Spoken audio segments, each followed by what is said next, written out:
What's going on, guys? How you doing? First, let me start off by saying, and you guys should know this already, that this is gonna be purely subjective.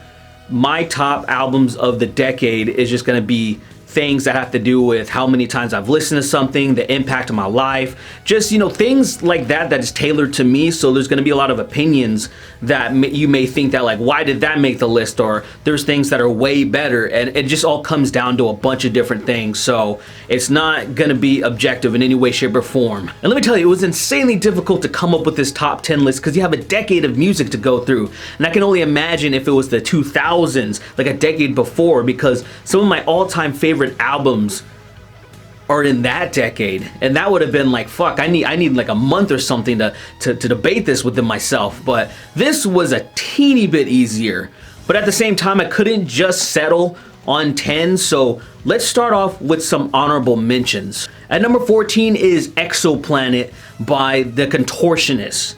Now, The Contortionists is a fantastic band, and they've really come into their own in the recent years. I would suggest you guys check them out. But the thing is, Exoplanet was an album that blew my mind. It was something that I wasn't necessarily listening to music that was that perfect blend of just brutality and just amazing melodic riffs. They pulled it off so well, so much so that one of my all-time favorite songs, I would have to say, is Flourish on that album. And it just has one of those feelings to it that when it gets to the bridge and gets to that really melodic part, it's on par, in my opinion, with, say, Selkies from BT Bam.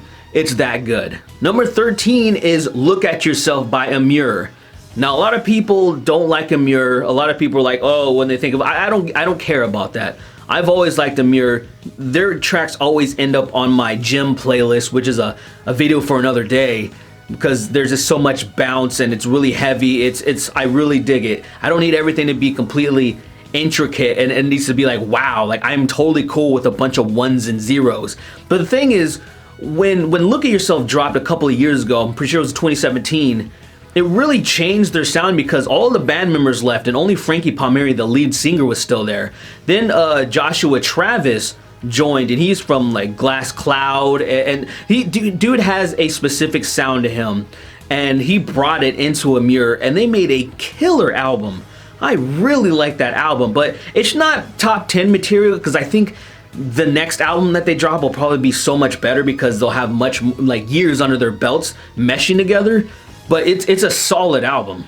Number 12 is Atlas from Parkway Drive. Now, Atlas is one of those pure metalcore albums that I think is going to stand the test of time. I think it is a fantastic, it's one of the last really good metalcore albums. Now, obviously, As I Lay Dying came back and they killed it. But as far as, like, say, this era, there was a lot of people that just abandoned that sound. Hell, like, they pretty much kind of abandoned that sound too. I still like how Parkway Drive sounds, but Atlas is one of those albums that just has that brilliant, just metalcore Parkway Drive sound that, you know, a lot of people found them back in the day with Horizons, which some of my favorite metalcore songs is on that album.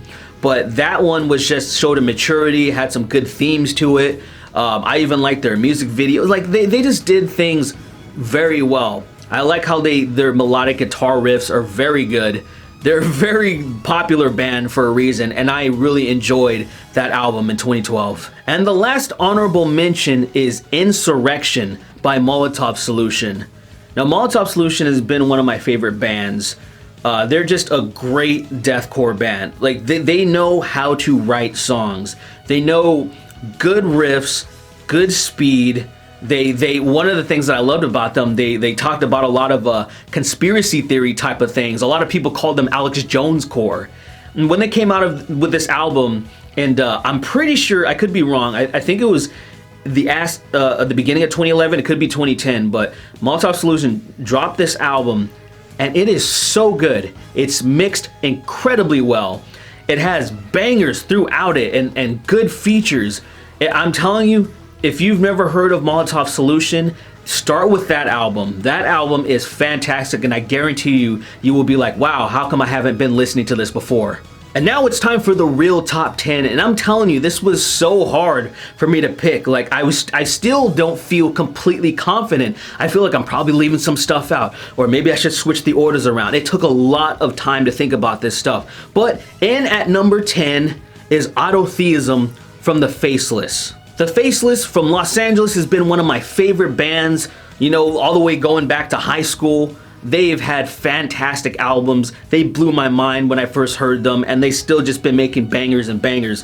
And when this album, Autotheism, came out in 2012, it really hit me hard. I love concept albums, and this is the great one. It's about autotheism. If you know what autotheism is, it's a very secular album, and just goes against religion.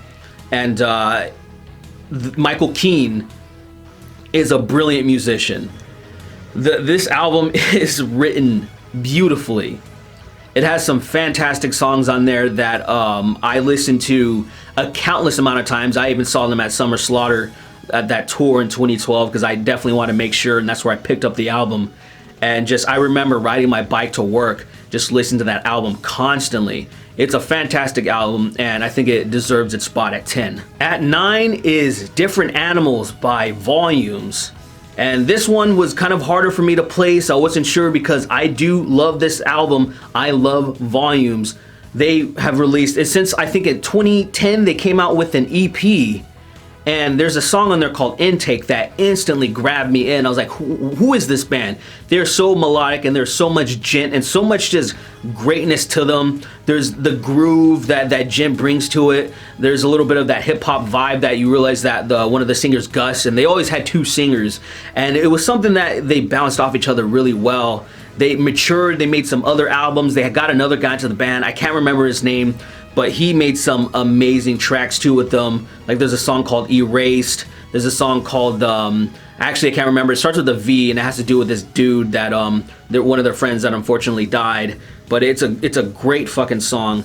But this album came out in 2017, and I was really impressed with it because a guy named Mike Terry he's done a lot of things, but most notably he was in Bury Your Dead. He replaced Matt, and so he did his thing, and then he joined Volumes, and they worked and meshed really well, and I just absolutely love this album through and through.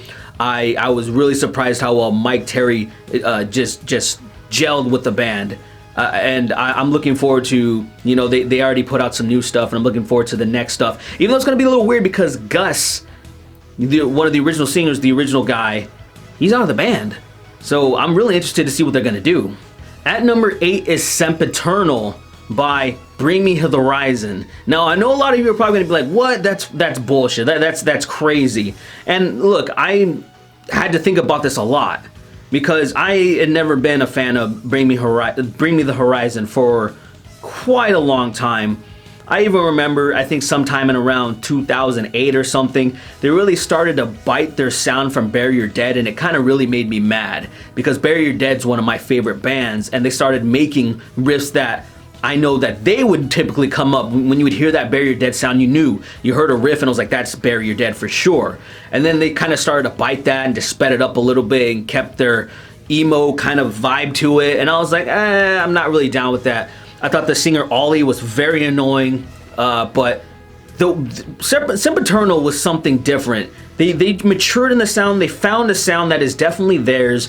And I remember in 2013 when this album dropped. It could have been 2012, but I'm pretty sure it dropped in 2013.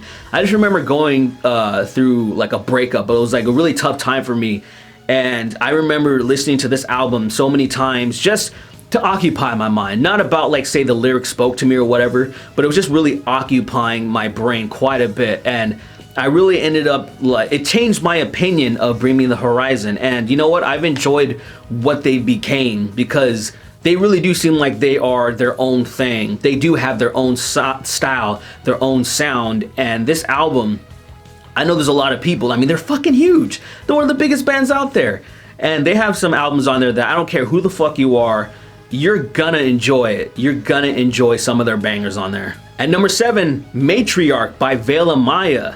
Now this one took me by surprise because I was just like, oh, I heard a track from Veil of Maya. I was like, oh, this is like back in the day. I heard them when in the Summer Slaughter tour where I saw them with the Faceless, and I'm like, this band's good, but I just didn't really gravitate towards them.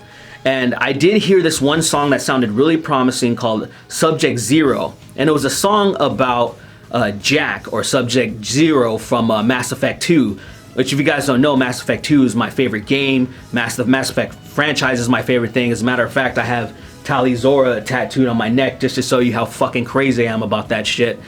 So I was pumped on that. Then the other singer left, and I was like, oh, that's weird. But then they got this new guy, and you know what? He started singing, putting some clean vocals in it, and it worked so fucking well. These are some of my favorite tracks. This album, Matriarch, dropped in 2015, and it really blew me away. It is a fantastic album through and through. Like, it's a very good, you know, djenty, progressive, melodic metal, whatever the fuck. All those Sumerian bands that sound very similar. I think they're doing it the best. I think they're really killing it. And the thing is, it's like a concept album, things that I do really like. You see all the names, and it's all about just these badass female characters. That's why I imagine if the original singer stuck around, like Subject Zero was like just a single to kind of cap off, which would have been on that album, you know, because Jack's Subject Zero is the shit. So it was really interesting to see that. And if you guys haven't listened to this album, you should check it out. You know, if you're not a fan of melodic singing in your metal, there are some tracks on there where there's no singing. You should be like, yo, just check those out too. Just see how talented these people are. At number 6, and this one I wasn't sure if I should even put them in here because The Ghost Inside is technically hardcore, melodic hardcore, but you know what, I thought about this, I was like, if I'm able to put a Misfits cover on this channel, which I did, like, which is obviously not metal, but some people are saying it's metal enough, and it really is technically. And then I'm like, I can definitely, because melodic hardcore, it's fucking metal. It's just fast metal, you know? So I was like, Get What You Give by The Ghost Inside. Dropped 2012. Definitely one of my top favorite albums. The Ghost Inside is one of my favorite bands. I love fast music. It's some of my favorite things. I love things that are just really speedy, really gets me going. I love melodic riffs, and it just really, they just do it so well. They do it so well that they really inspired a lot of my playing style when I would write some stuff in the later days. One of the bands that would inspire me quite a bit was Darkest Hour back in the day, but The Ghost Inside really took over, and I really like that style of music. And this album, it's so good. It is so infectious. They have some songs on there. And there's a song called White Light that is a tribute to Virgil, the singer's brother, and it is a great fucking song. Now, it may not be his brother. I don't know. It's either his brother or someone else's brother. I'm pretty sure it's his brother. I just don't want to get that wrong because somebody might be like, "Fuck you," but to a brother, it's a beautiful song, and it's still really heavy. It's like it's weird that they sound so heavy over these melodic riffs. It's such a good album, and it just reminds me of some really good times in 2012.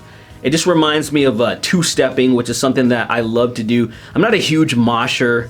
I don't like to crowd kill or do anything like that. But two-stepping has always been really fun to me. And that hardcore genre, you know, they do a lot of two-stepping, and it just reminds me of nothing but good times. Now we're at number 5. We're getting to the meat and potatoes. And you can imagine this was insanely hard to do. Top 5 out of a decade of albums. But I think I nailed it for myself pretty well. So at number 5 is The Discovery by Born of Osiris. Now, The Discovery came out in 2011, and that was something to me that was a game changer, because when I heard Born of Osiris back in the day, I liked them. I really did. I thought they were pretty good, but I'm just like, you know, they weren't nothing like super duper special. Even with one of their albums that they came out with, it was their sophomore album, they kind of went more of a tech deathy, just melodic death metal type of style, which I thought was really good. A lot of people were mad that a lot of the breakdowns and djenty stuff was taken out, and I understand. If that's what you're used to, you can be like kind of bitter, like I wish they would put that stuff back in. And then in The Discovery, they did, and holy shit, man, the writing, the composition in that album is so good. It is, there's a lot of those songs that just sound like they're telling a story. You know, when somebody writes riffs so well and they mesh so well together, it sounds like a story. Like, there's a lot of bands that don't need lyrics, that don't need anything to them, and they're one of those bands that could pull that off. Even though the singing, the screams and everything, it's good, but it's unnecessary to me, because that's how good they are. That's how good the band sounds. And I know you could thank Jason Richardson, who is now in All That Remains, but at the time, I know he's really responsible, because everything he touches just sounds so good. For example, the band Chelsea Grin have always just been like a meh deathcore band, like nothing to really woo at, but yeah, they were pretty brutal.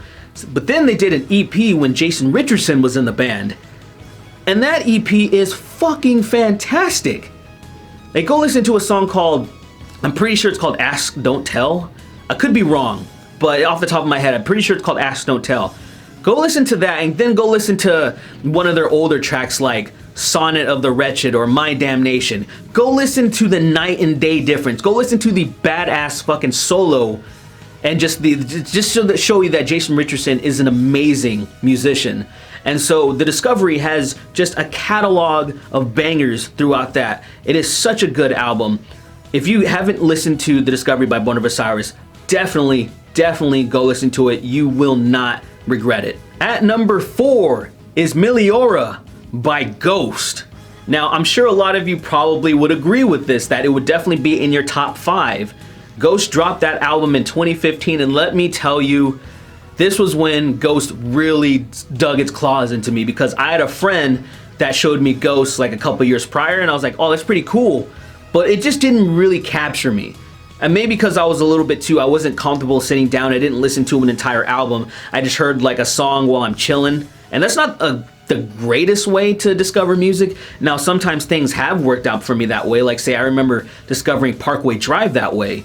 I was hanging out with this one girl in Arizona, and she was like this native girl, really fucking pretty. And then we met up with her brother Ace, and he started playing Parkway Drive, and that was the first time. This was in like 2007 or 2008 or some shit, and that was the first time I heard it, and I was like, whoa, this band's badass. And then that's when I got into them. So it didn't work this way for me, unfortunately. But then when that, like, what is it called? I'm gonna probably say it wrong. It's Cerise? Yeah, it's Cerise. I just checked. I do that sometimes. Like, it's one of those things that just doesn't stick with me. I'm like, I'm pretty sure I know, but I'm always second guessing myself. That was the first song that I heard from that album, and I was like, this is everything to me. This is everything. This is so good. I can't even express to you how badass this is. You know, I understand people that love, like, they go back to things like Black Sabbath and whatnot, and they're saying this is the real shit, and I wish people would make more music around this type of genre and this type of metal. And Ghost just did so many things. They took some of that, there's so many themes and so much theatrics, and there's just so much through that album that is so fucking good. The song He Is a fucking great song. Very melodic, acoustic guitars playing, just booming choruses. You have Square Hammer, which is one of the most just infectious songs ever, with one of the most iconic riffs that just will never go away. It is an earworm that will eat your brain. But yes, Ghost quickly became one of my favorite bands, and I am kind of annoyed that I haven't seen them yet. It's just been my lazy ass just not catching them. There's a lot of bands that I've just been too lazy to catch, and I'm like, I need to do that, but I need to go see them before something happens. I mean, fucking, they already had all their they had a member change, like a complete overhaul, but, you know, luckily Tobias Forge, like, writes everything, so it wasn't like, say, the end of the world. But it's scary that stuff like that can happen, and then it's like, it should have been a wake-up call. It's like, let me make sure I see them before something stupid happens, and I still haven't seen them. At number 3 is Metal Resistance by Baby Metal. Now, they're very divisive, right? Baby Metal, there's a lot of people that, it's almost like you either love them or you hate them. And I feel like the people that hate them just haven't heard a lot of the right songs. in my opinion, because there's a lot of songs on there that is just pure metal, where be it power metal, something really heavy that doesn't really have any J-pop influence into it. And I think there's a lot of people that just think, oh, it's all J-pop, it's all garbage or whatever. Because I can understand people that don't like J-pop. There's a lot of people that don't like pop in general, so they're just not gonna fuck with it. But there's a lot of stuff, especially in this album, Metal Resistance, that dropped in 2016, I believe. I think it was in 2016. It was early 2016. Actually, yeah, I remember that. I think it was in March, because I remember getting it like immediately. And that was around the time that I was diagnosed with mitral valve prolapse. So I listened to that a lot to really try to just, you know, keep me from having panic attacks before I had my damn medication. Because, well, it was before I figured out that I had MVP. It was when it happened. But this album is so good. The Kami band, the one that's behind playing all the great shit, are some of the most talented motherfuckers ever. There's like, I remember seeing a video that was a compilation of the individual members just jamming, doing their own thing, and these people could kill. And one thing that I like about this album so much is that they prove that they can fuck with like any genre. Like, you had some ska in there, you have some stuff that competes with BT Bam. You had some ballads in there that is some of the best stuff I've ever heard. You have power metal, you have some stuff that's pretty fucking heavy, you have some stuff that's pretty genty. They are extremely versatile. And that's what I liked about them so much, is that they pretty much made anything sound good. I think this is a great album, and I think that there are songs on there that anyone that is really a fan of metal will enjoy some stuff on that album. And you know, I think it's just, you know, it's like anything else. You start off with something like their song "Gimme Chocolate's" one of the most famous songs, one of their most popular ones, and I think that song is dog shit. So I think it's kind of an unfortunate situation like that, where you don't get to hear the rest of their great and amazing tracks because it's been soiled by some poppy fucking bullshit that they like to do as well. Pretty much the musicianship and just how fucking good they are is incredible, and you know, doesn't hurt that I kind of really like Japan, and I mean, I like more of the feudal shit, and some of their stuff is very archaic, and a lot of their language is very archaic. The way that they write their lyrics is something that I discovered from listening to people that know Japanese, and I was like, that's really interesting. And I like some of the costume designs and stuff that they do. It's pretty dope. At number 2, we have Sun Eater by Job for a Cowboy. Now, this album dropped in 2014. Let me tell you why this is number 2. It's the most impressive metal album out there that I could really think of. It's one of those albums that is so insanely underappreciated. It's upsetting.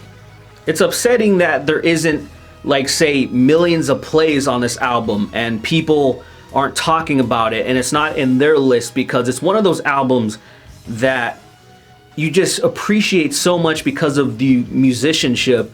And one really important thing, you can hear the fucking bass. Not only is the bass turned all the way up and sounds like an actual instrument. God damn ice cream man, fucking ruining my goddamn shot. What was I talking about? Nick. So Nick, the bassist of Job for a Cowboy, such a badass. He's so good. And the funny thing is, you know the whole Berber Ding meme from Mudvayne's Dig that became a thing this year? He alerted Ryan Martini of Mudvayne about that meme. So it's kind of cool to know that they talk, that they're cool with each other. And of course, why wouldn't they? They're fantastic bassists. Obviously, Ryan is just so fucking incredible and just really inventive. But this dude Nick, and I don't really know how to say his last name, so I just call him Nick. Fantastic guy. He really made this record sound so fucking good. Legit, this album from front to back is just such a joy to listen to. It is such a good album. And check this out, like, go listen to Job for a Cowboy from 2005 to 2014. Go see how different they are. Back in 2005, it was kind of groundbreaking with, like, oh wow, these guys are really heavy. This is some good deathcore, right? This is some good stuff. I'm really excited to see what comes of this stuff. And they did start to evolve. They got much more like tech deathy, and they were really good. But this album is something else. It's definitely one of my all-time favorite albums. It's something that I'm 100%, I would like say, put on top 10 albums, maybe of all time, just because of how well it's done. And it really is a fucking shame that more people don't know about this, mainly because I think they probably fell off of Job for a Cowboy a long time ago. But it's like, guys, you need to hear Sun Eater. And at number 1, can any of you guess what my number 1 is before I reveal it? I'll give you a few seconds. All right. So my number 1 is The Hunter by Mastodon. Yes, this was probably the easiest thing to pick. You know, a lot of great albums. It was hard to place like 10 through 2, but I always knew my number 1 was gonna be The Hunter. Now, Mastodon has been killing it for so long. I've been listening to them like crazy since I found out about them. You know how I found out about them? The Headbangers Ball CD. I think it was the disc number 2 that had March of the Fire Ants on it, and I thought, this band is amazing. I need to get a hold of them. So I got the Remission album, and then I got their previous album too, which was it called, the Mastodon? I can't even remember right now. Which that album was so chaotic, but I loved it. I was like, dude, this is the shit. This is amazing.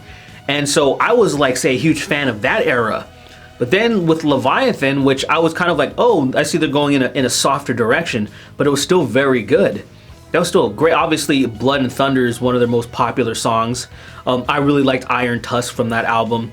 And then they just kept going and going, with Oblivion being one of their all-time most popular songs. And it was one of those things where they just went in a direction that was so different from where they were before, but it is just so good and infinitely better.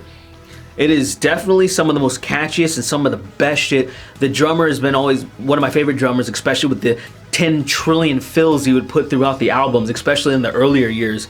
But when they got to The Hunter in 2010, it just was like, this is perfect.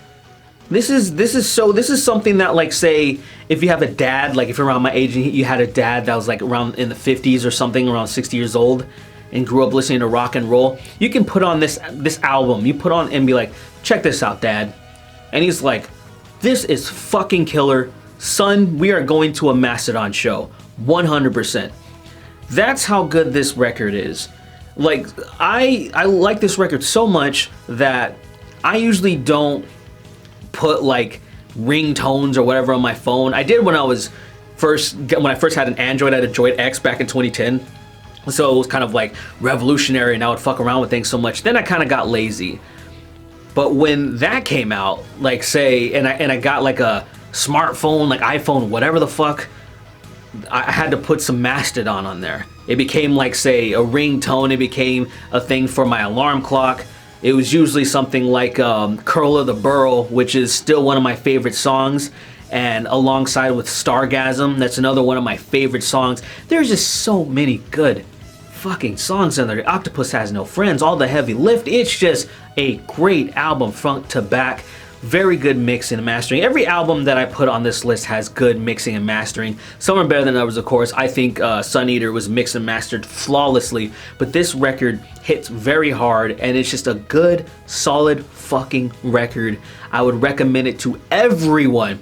People that don't really even listen to metal, I can throw that to them and I'd be like, you're gonna enjoy some shit from here. For sure, 100%. But that's it, guys. I hope you enjoyed my top 10 metal albums of the 2010s. Now do me a favor and hit the like button. Maybe we can get this in the algorithm a little bit. And do me one other favor. Make sure in the comment section below you drop your top 10 albums. I definitely want to see what your guys' list looks like, and if any of my top albums end up on your list. Who knows? It's gonna be so different, I imagine, because so many people have so many different tastes, and I'm super eager to see what you guys come up with. But have a good day, night, wherever you are, and I'll see you in the next one.